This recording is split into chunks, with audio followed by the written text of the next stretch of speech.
Okay, அனைவருக்கும் வணக்கம்.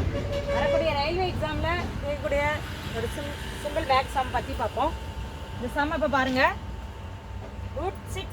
Root சிக்ஸ்னா என்ன அர்த்தம்னா 6 × 6. இதை நம்ம எப்படி எழுதலாம் அப்படின்னா ரூட் 6ன்னு எழுதுவோம். இப்போ இங்கே 4 ரூட் 6 இருக்குது. இப்போ 2 6 × 6 2 இருக்கு இல்லையா, அதனால 2 காமனாக எடுக்கும். இப்போ அடுத்து ஒரு ரூட்டு 2 3 4 பவரில் 4 எப்படி போடுறோன்னா ரூட்டுக்குள்ளே 4 6 இருக்குது, அதனால பவரில் 4 போடும். இதை நம்ம எப்படி கால்குலேட் பண்ணோம்னா 2 × 2 × 2 × 2. இப்போ இதோட ஆன்சர் 16. இப்போ இந்த 16 இங்கே இருக்கிற நம்ம ரூட்டில் 6 இருக்குது, அதனால 6 அப்படி எழுதிக்கிறோம்.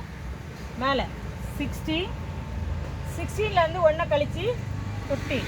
அப்போ இதோட ஆன்சர், இந்த சிம்பிளிஃபிகேஷன் ஆன்சர் 6 √16/16 இதோட ஆன்சர். வணக்கம்.